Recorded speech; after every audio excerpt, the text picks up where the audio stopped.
बिना सास के ससुराल में बहू ने की लाखों की शॉपिंग। पापा, आज मैं अपने दोस्तों के साथ शॉपिंग के लिए जा रही हूँ, मुझे 5,000 रुपए चाहिए।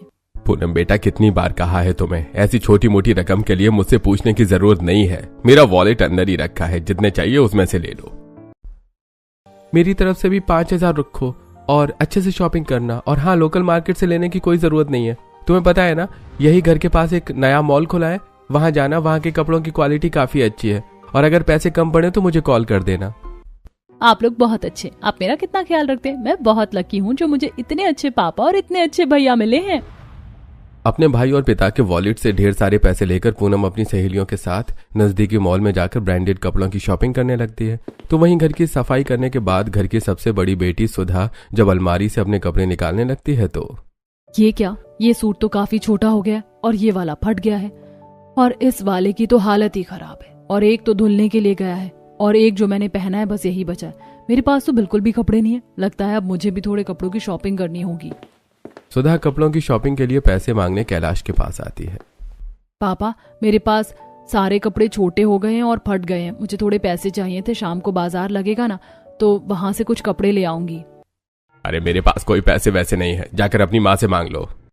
आपके पास तो कभी पैसे होते ही नहीं है और आपने अभी तो पूनम को इतने सारे पैसे दिए थे, मुझे तो 1,000 रुपए ही चाहिए। तू अपना मुकाबला मेरी बेटी से मत किया कर, समझी? उसने और तुझ में जमीन आसमान का फर्क है। अब जा यहाँ से। सुधा अब अपने कमरे में बैठकर रो रही होती है कि तभी वहां ममता आती है। सुधा बेटा, मत रो, तू तो जानती है ना अपने पापा को कि वो कैसे हैं। मेरे पास भी इस वक्त पैसे नहीं है, वरना मैं तुझे दे देती। पूनम के कुछ पुराने कपड़े रखे हैं, मैं वो लेके आती हूँ। मैं और पूनम, हम दोनों ही इस घर की बेटियां हैं, लेकिन फिर हम दोनों में इस तरह भेदभाव क्यों किया जाता है? पूनम ने शॉपिंग के लिए 5,000 रुपए मांगे और पापा भैया ने उसे 20-25 हजार रुपए दे दिए, लेकिन जब मैंने 1,000 रुपए मांगे तो उन्होंने मुझे डांट दिया। पापा और भैया को देख देख कर मुझे अब धीरे धीरे मर्द जात से नफरत हो रही है।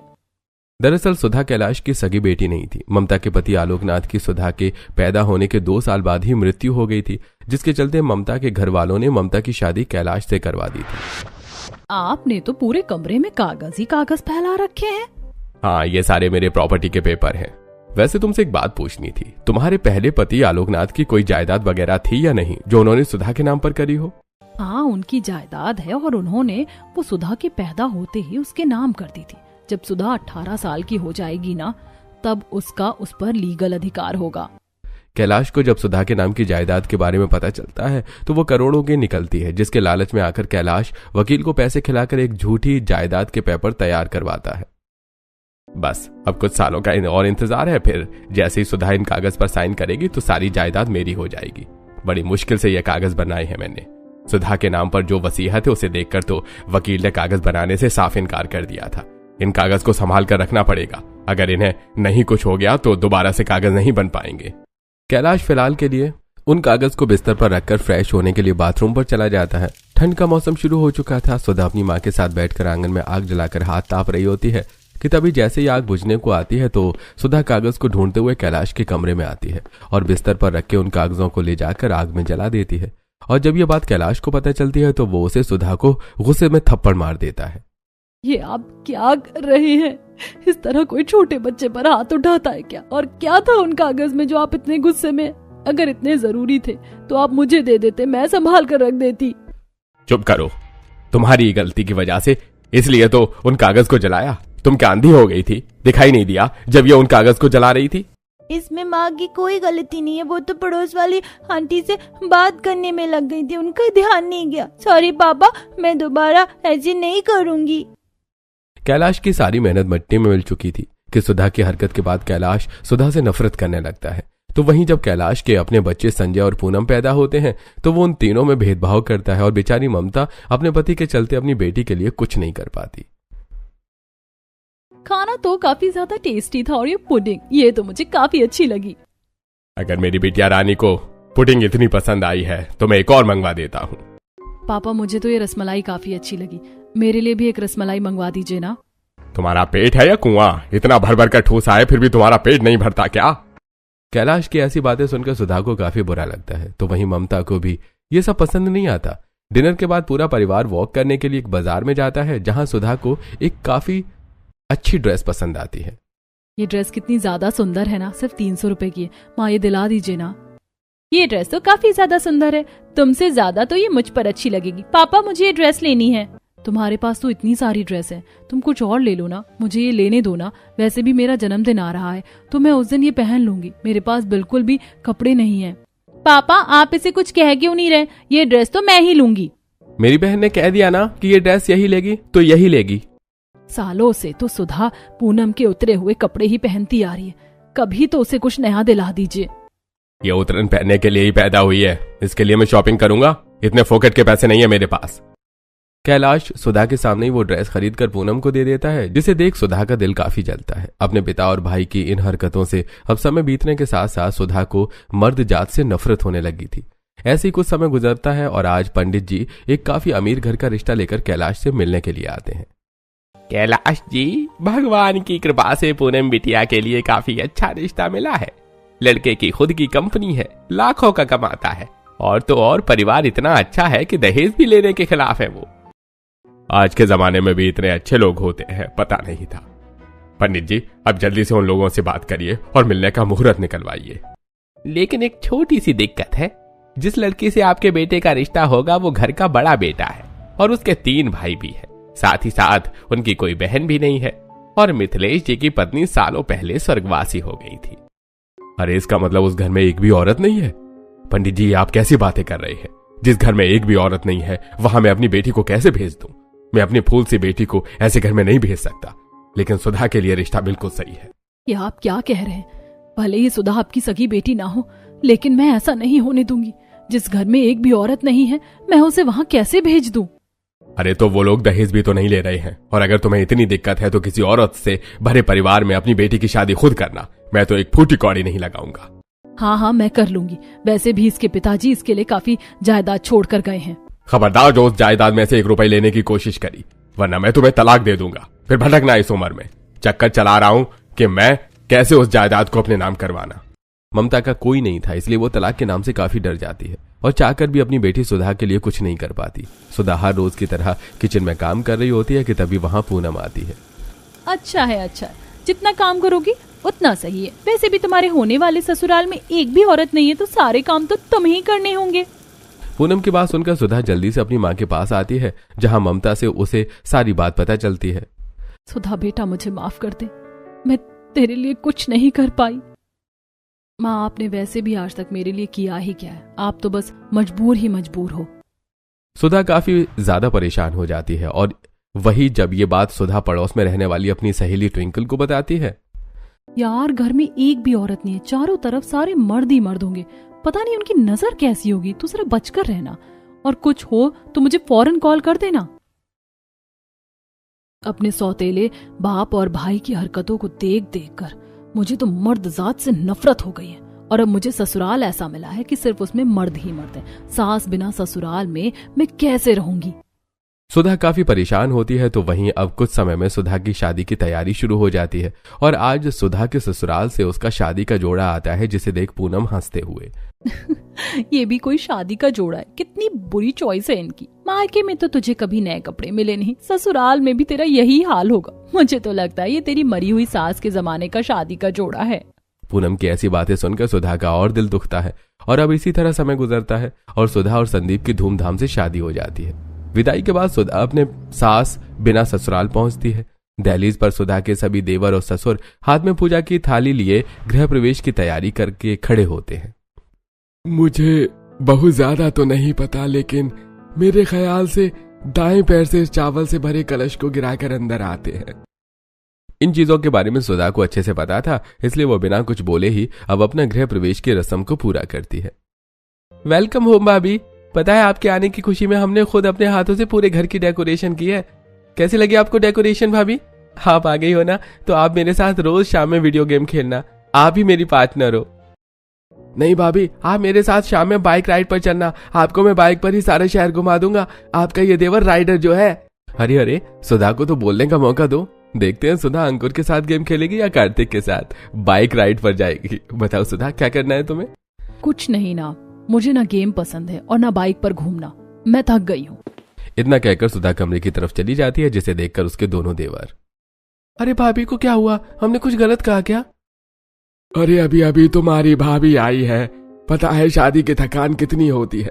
संदीप बेटा जाओ, तुम भी जाकर आराम कर लो और कुछ जरूरत हो तो बता देना। संदीप कमरे में आ जाता है और अब दोनों पति पत्नी अपनी रात गुजारते हैं। अगले दिन सुधा सुबह सुबह जल्दी उठकर तैयार हो जाती है और अब रसोई में जाकर पहली रसोई की तैयारी करती है। इतने सारे मर्द हैं घर में, एक भी अगर 10 पूरी खाएगा तो मुझे कम से कम 40 से 50 पूरी बनानी पड़ेगी। हे भगवान, कहाँ फंस गई मैं। अगर कम से कम मेरी सास होती तो वो थोड़ी बहुत मदद तो करवाती। सुधा परेशान होते हुए खाना बनाने लगती है कि तभी सुधा के दोनों देवर अंकुर और कार्तिक रसोई में आते हैं। मैंने तो पहले ही कहा था कि भाभी रसोई में ही मिलेंगी। भाभी, आपने तो खाने की तैयारी भी कर दी। मैं जानता हूँ हम लड़के लोग थोड़ा ज्यादा खाते हैं, इसलिए हम आपकी मदद करने के लिए आए हैं। क्या कहा? मदद? इसका मतलब तुम दोनों को खाना बनाना आता है? हाँ भाभी, माँ के जाने के बाद हम ही खाना बनाते थे। माँ के जाने के बाद सब कुछ सीखना पड़ा। पापा नहीं हमें आपकी मदद के लिए भेजा है। वो तो खुद भी आना चाहते थे लेकिन उन्हें ब्लड प्रेशर की प्रॉब्लम है ना, इसलिए नहीं आ पाए। चलिए हम आपकी मदद करवाते हैं। अंकुर कार्तिक मिलकर सुधा की खाना बनाने में काफी ज्यादा मदद करवाते हैं। जहाँ के लिए सुधा को इतना सारा खाना बनाने में 3-4 घंटे लगते हैं, तो वहीं अपने देवर की मदद से सुधा 1 घंटे में ही सब कुछ तैयार कर लेती है। देखा भाभी, कितनी जल्दी सब कुछ तैयार हो गया। बस पूरियां रह गई हैं, वो भी फूली फूली निकल रही है। पता नहीं भाभी आज कैसे इसकी पूरियां फूली फूली निकल रही, वरना हमेशा कढ़ाई से तो पापड़ ही निकलता था। कार्तिक की बात सुनकर सुधा को भी थोड़ी हंसी आ जाती है, जिसके बाद अब सुधा सभी को खाना परोसती है। खाने के बाद मिथिलेश सुधा को सोने के कंगन देता है। बहू, ये सोने के कंगन तुम्हारी सास के हैं। उसकी बड़ी ख्वाहिश थी कि वो खुद अपने हाथों से इसे अपनी बहू को पहनाए। अब वो तो चल बसी, लेकिन उसकी ख्वाहिश तो हम पूरी हो सकती है ना। यह हमारी तरफ से छोटा सा गिफ्ट है। लेकिन इसकी क्या जरूरत थी? जरूरत कैसे नहीं थी? तुमने इतना सब कुछ बनाया, वो भी इतना टेस्टी। ये सब तो बनता ही है। अपने पति देवर और ससुर का इतना प्यार देखकर जहां सुधा एक तरफ खुश होती है, तो वहीं अपने सौतेले बाप और भाई की हरकतों को याद करते हुए सुधा अपने देवर और ससुर से घुलने मिलने की बजाय उनसे दूरी बनाकर ही रहती है। इतना बड़ा घर है लेकिन इन लोगों से गीजर नहीं लगवाया कि हाँ ठंडी शुरू हो चुकी है। ठंडे पानी में बर्तन धोते धोते कैसे थर थर मेरे हाथ कांप रहे हैं। सुधा कांपते हाथों के साथ ठंडे पानी से बर्तन धो रही होती है कि तभी मिथिलेश रसोई में आता है और अपनी बहू को इस तरह ठंडे पानी में बर्तन धोते हुए देख, ये क्या कर रही हो? चलो हटो, बीमार पड़ जाओगी।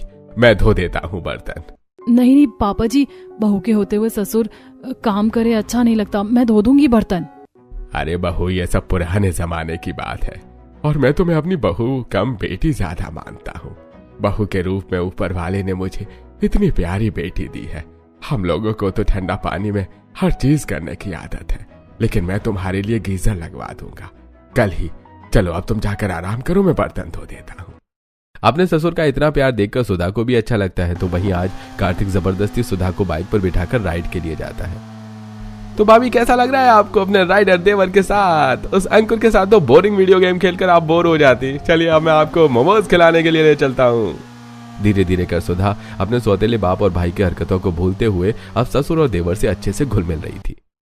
अरे सुधा, आगे तुम देखो, अंकुर तुम्हारे लिए तोहफा लेकर आया है, लेकिन देने से शर्मा रहा है। भाभी माइंड मत करना, मैं आपके लिए ये सूट लेकर आया हूँ। आज मार्केट में मुझे ये सूट दिखा तो मुझे आपकी याद आ गई। इसे पहनकर आप बहुत अच्छी लगोगी, बिल्कुल माँ की तरह।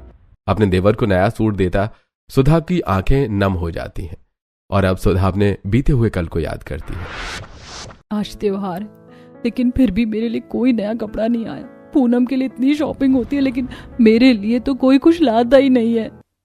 सुधा मुश्किल से अपने आंसू को रोक पाती है और अपने देवर का सूट पहनकर काफी खुश होती है। गुजरते समय के साथ साथ सुधा अब सबके साथ काफी अच्छे से घुल मिल जाती है और आज उसके ससुराल वालों को सुधा के मायके से उसके भाई की शादी का इनविटेशन आता है, जिससे सुधा को कुछ ज्यादा फर्क नहीं पड़ता और अब वो अपने देवर अंकुर के साथ कुछ सामान लेने के लिए मॉल आती है।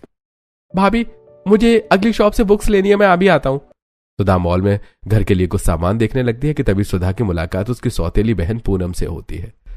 तुम तो शादी के बाद बिल्कुल वैसी ही हो, सिंपल साड़ी, ना कोई ज्वेलरी। वैसे तुम शादी में तो आओगी ना?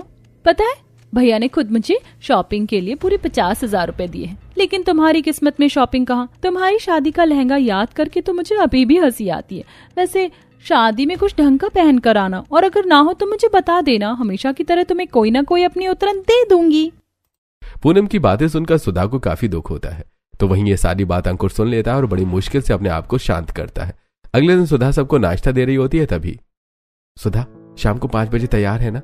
हमें शॉपिंग के लिए जाना है, तुम्हारे भाई की शादी है ना? मेरे पास तो कपड़े हैं, मैं उसमें से ही कुछ पहन लूंगी। बहू, तुम्हारे भाई की शादी है और तुम उसकी बड़ी बहन हो, इसलिए तुम्हें शॉपिंग करनी होगी। सुधा समझ नहीं पाती और अब शाम में संदीप, मिथिलेश और सुधा के दोनों देवर उसे शॉपिंग के लिए एक बड़े से मॉल लेकर आते हैं। संदीप जी, तो काफी महंगा मॉल दिख रहा है। यहाँ पर तो हर चीज काफी महंगी होगी, मैं बाजार से शॉपिंग कर लूंगी। यहाँ रहने दीजिए, खामखा खर्चा हो जाएगा। इतने बड़े परिवार की बहू होकर तुम बाजार से शॉपिंग करोगी? इतनी मुश्किल से तो मैंने इस मॉल को ढूंढा है, तुम्हारी सारी शॉपिंग होगी तो यहीं से होगी। इतना कहकर अब सभी सुधा को लहंगे के सेक्शन में ले जाते हैं, जहाँ काफी सुंदर सुंदर और महंगे महंगे लहंगे होते हैं। मैडम, आप ये लहंगा देखिए, न्यू पीस आया है और आप पर काफी अच्छा भी लगेगा।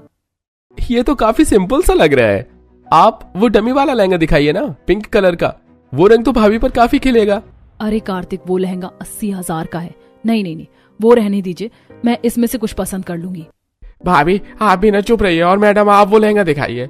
कार्तिक जबरदस्ती करके सुधा के लिए वो 80,000 रुपए का काफी महंगा लहंगा खरीदता है। इससे सुधा अभी शौक नहीं थी कि तभी मिथिलेश, बहू, मुझे लड़कियों के कपड़ों के बारे में इतना पता तो नहीं है, लेकिन तुम्हारे भाई के संगीत के लिए ये ड्रेस काफी अच्छी रहेगी। ये शायद इंडो वेस्टर्न ड्रेस है। अभी कार्तिक के कहने पर मैंने इतना महंगा लहंगा लिया है और अब संगीत के लिए मुझे ये लेने के लिए कह रहे हैं, और ये तो थोड़ी वेस्टर्न स्टाइल में भी है। मैं इसे कैसे पहनूंगी? मैं संगीत में अपनी साड़ी में से कुछ पहन लूंगी। तुम्हें सिर्फ चीज पसंद करनी है, महंगा सस्ता छोड़ दो। और अगर मेरी बेटी होती तो भी मैं उसे यही पहनने के लिए कहता, और तुम तो मेरी बेटी जैसी हो। मिथिलेश जबरदस्ती सुधा को संगीत के लिए वो इंडो वेस्टर्न ड्रेस दिलवाता है। तो वहीं अब संदीप और अंकुर सुधा के लिए ढेर सारी साड़ियां और सूट निकलवाते हैं। अरे बस करिए आप लोग, शादी के लिए 2-3 जोड़े काफी होते हैं। इतने सारे कपड़े लेकर मैं क्या करूंगी? अलमारी थोड़ी ना भरनी है। भाभी, लड़कियों को तो हमेशा अपनी अलमारी कपड़ों से भरी अच्छी लगती है, पता नहीं आपको क्यों अच्छी नहीं लगती। अरे और नहीं तो क्या, अंकुर बिल्कुल ठीक कह रहा है। ये सारे सूट उसके पसंद के हैं और साड़ियां मेरी पसंद की। अब तुम जल्दी से इन्हें ट्राई करके आओ। देखते ही देखते सुधा के सामने कपड़ों का ढेर लग जाता है। अभी कपड़ों की शॉपिंग खत्म हुई थी कि संदीप और अंकुर सुधा को फुटवेयर के सेक्शन में ले जाते हैं, जहां पर एक से एक सैंडल थी। अरे कपड़े तो फिर भी ठीक है, लेकिन सैंडल लेने की क्या जरूरत है? मेरे पास रखी तो है। भला अब मेरे कोई पैरों को थोड़ी ना देखेगा कि मैं अपनी सस्ती सैंडल पहनी हूँ या महंगी। भैया, भाभी तो बस आपके पैसे बचाना चाह रही हैं। भाभी इतनी सारी ड्रेस ली हैं, हर ड्रेस पर एक एक सैंडल तो लेनी होगी। एक्सक्यूज मी, आप ये सारी सैंडल दिखाइए। अंकुर तो छोटा है, लेकिन आप तो समझदार है ना, रोकिए इसे। अरे अंकुर, तुम जल्दी से टेप लेकर आओ, तुम्हारी भाभी का मुंह बंद करना है। तुम चुपचाप से बैठकर सैंडल ट्राई करो और खबरदार एक वर्ड बोला तो। एक एक कर संदीप और अंकुर सुधा को ढेर सारी सैंडल पसंद करवाते हैं और अब वो कई सारे जोड़े ले लेते हैं। और अब मिथिलेश सुधा को लेकर सीधा मॉल में बनी ज्वेलरी शॉप में जाता है, जहां वो अपनी बहू के लिए गोल्ड और डायमंड के कुछ सेट निकलवाता है। पापा जी, इन लोगों को तो पता नहीं क्या हो गया है, लेकिन आपसे ये उम्मीद नहीं थी। अरे मैं कुछ नॉर्मल सेट पहन लूंगी ना, गोल्ड डायमंड लेने की क्या जरूरत है? रहने दीजिए ना।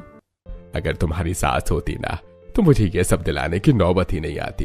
वो तो खुद तुम्हें हमेशा कुछ ना कुछ देती रहती। अब तुम्हारी सास नहीं है तो उसका फर्ज तो मुझे ही पूरा करना होगा। मिथिलेश के कहने पर सुधा ये अपने लिए कुछ सेट पसंद करती है और देखते ही देखते मिथिलेश उन सभी को ले लेता है। शॉपिंग खत्म होने के बाद जब सुधा सभी चीजों का बिल देखती है तो उसके होश उड़ जाते हैं। सब कुछ मिलाकर लाखों में शॉपिंग का बिल आता है। ये देखकर सुधा, आप लोगों ने तो सच में हद कर दी। अगर बाजार जाते तो 4-5 हजार में शॉपिंग कंप्लीट हो जाती, लेकिन आप लोगों ने तो मुझे लाखों की शॉपिंग करवा दी। चलो अब सारी शॉपिंग हो गई, जल्दी से घर चलते हैं। भाभी, अभी तो बहुत कुछ रह गया है। क्यों भैया? अब क्या लेना है? कपड़े, ज्वेलरी, सैंडल सब तो ले लिया, अब क्या बचा है? संदीप और अंकुर सुधा को अब एक ब्यूटी सैलून में लेकर जाते हैं, जहां वो सुधा के पैर के नाखून से लेकर सर के बाल तक उसका पूरा लुक चेंज करवाते हैं। मेकओवर के बाद सुधा काफी अच्छी लगती है और जब वो अब सबके साथ घर आ जाती है तो अपनी बहू को देखकर मिथिलेश, आज अगर तुम्हारी सास होती तो तुम्हें इस तरह देखकर कितना ज्यादा खुश होती। बहू, तुम बहुत सुंदर लग रही हो। मैं जानता हूं तुम्हारी शादी के वक्त हम तुम्हें ठीक से शादी का जोड़ा नहीं भिजवा पाए थे। हमारे घर में सभी मर्द हैं, हमें पता ही नहीं है कि लड़कियों को किस तरह के कपड़े पसंद आते हैं, तो हमें जो सही लगा हमने भिजवा दिया। लेकिन अब तुम आ गई हो, इसलिए अब तुम्हें जो भी खुद से पसंद हो तुम ले सकती हो। इसलिए आज हम तुम्हें साथ ले गए, वरना ये सब तो हम तुम्हें लाकर सरप्राइज देते। और हाँ, तुम्हारी बहन की उतरन पहनने की तुम्हें कोई जरूरत नहीं है। उतरन, लेकिन पापा जी इस बारे में आपको कैसे पता चला? भाभी मैंने बताया उस दिन जब आपकी बहन आपको मॉल में मिली थी और आपको ताने दे रही थी, तो मैंने सब सुन लिया था। मुझे गुस्सा तो बहुत आया, अगर मैं चाहता तो उस वक्त सुना भी सकता था, लेकिन मैं रिश्ते की मर्यादा में रहकर चुप रहा और मैंने घर आकर सभी को ही सारी बात बताई। इतनी सी बात को लेकर सुधा के ससुराल वाले उसे लाखों रुपए की शॉपिंग करवा देते हैं। ये देख सुधा को आज पूरी तरह से यकीन हो चुका था कि जितना उसने अपने ससुराल वालों को गलत समझा था वो उतने ही ज्यादा अच्छे थे। अगले दिन ही सुधा शादी के फंक्शन में जाने के लिए Indo western dress, diamond jewellery, sandal और अच्छा सा मेकअप करके तैयार हो जाती है। और जब घर वाले सुधा को इस नए लुक में देखते हैं तो, हाय भाभी, आज तो आप कतई जहर लग रही हो, जहर। अरे चल हट पगले, भाभी से कोई ऐसे करके बात करता है क्या? बहू इसकी बातों पर ध्यान मत देना, अब तो यहाँ खड़ा खड़ा देखता ही रहेगा। ये जाकर अंदर से लाल मिर्च भी लेकर आएगा, बहू की नजर उतारनी है। मिथिलेश सूखी लाल मिर्च से अपनी बहू की नजर उतारता है तो वहीं संदीप सुधा के कान के पीछे काला टीका लगा देता है। जिसके बाद अब सुधा जब अपने ससुराल वालों के साथ अपने मायके के शादी के फंक्शन में आती है तो सुधा के माता पिता, भाई और बहन सुधा को देखकर दंग रह जाते हैं। ये सच है या मेरी आंखों का धोखा? ये सुधा ही है ना, वो गंदी सी पुराने कपड़ों में रहने वाली? इसकी ड्रेस कितनी सुंदर लग रही है, कहीं इसने प्लास्टिक सर्जरी तो नहीं करवाई? सुधा मेरी बच्ची, कितनी प्यारी लग रही है तू। ये ड्रेस कहाँ से आई तेरे पास? तेरे पति ने दिलाई? तेरा तो पूरा हुलिया ही बदल गया है, बिल्कुल राजकुमारी लग रही मेरी बेटी। माँ, ये सब तो मेरे ससुराल वालों का कमाल है। पता है, भैया की शादी से पहले उन्होंने मुझे पूरे लाख रुपए की शॉपिंग करवाई है और मेरा मेकओवर भी करवाया। सभी लोग फंक्शन में दूल्हे को छोड़कर सुधा के आसपास घेरा बनाकर खड़े हुए थे और हर कोई उसके कपड़ों और ज्वेलरी की तारीफ करता है। सुधा, पता है लोगों को तेरा ये न्यू लुक कितना पसंद आ रहा है, मुझे तो पहचान में ही नहीं आ रही तू कि तू मेरी वही पुरानी वाली सुधा है। सभी को अपनी तारीफ करता देख सुधा को काफी ज्यादा खुशी मिलती है, तो वहीं सुधा से ज्यादा खुशी सुधा से ससुराल वालों को होती है। अगले दिन जब सुधा वही 80,000 रुपए का लहंगा, गोल्ड की ज्वेलरी पहनकर शादी में आती है तो सभी के होश उड़ जाते हैं। तो वहीं पूनम तो अपनी बहन को देखकर पूरी तरह से जल भुन जाती है।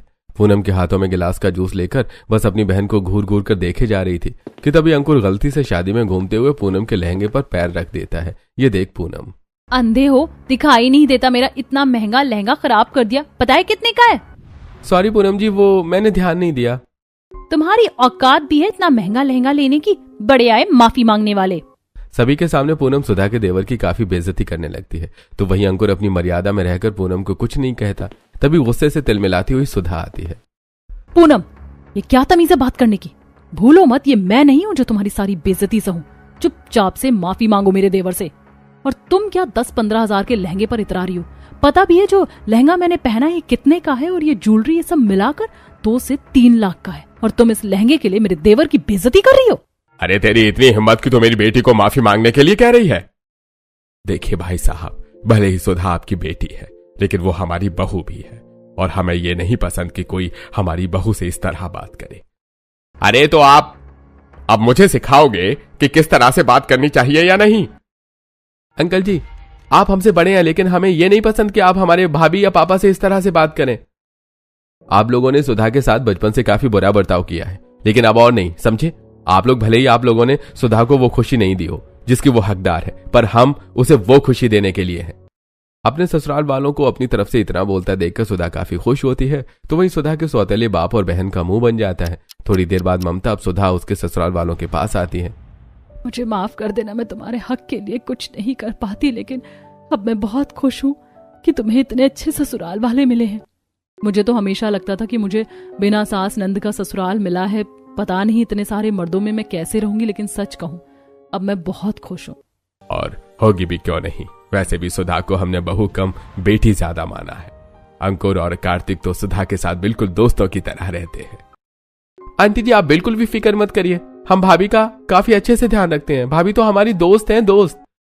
सबकी बातें सुनकर और ममता की आंखें भर आती हैं। और अब सुधा हमेशा अपने ससुराल वालों के साथ हंसी खुशी रहती है। सिर्फ शॉपिंग की नहीं, जो वो ख्वाहिश सुधा की उसके मायके में पूरी नहीं हुई थी, वो ख्वाहिशें सुधा की उसके बिना सास के ससुराल में पूरी होती हैं।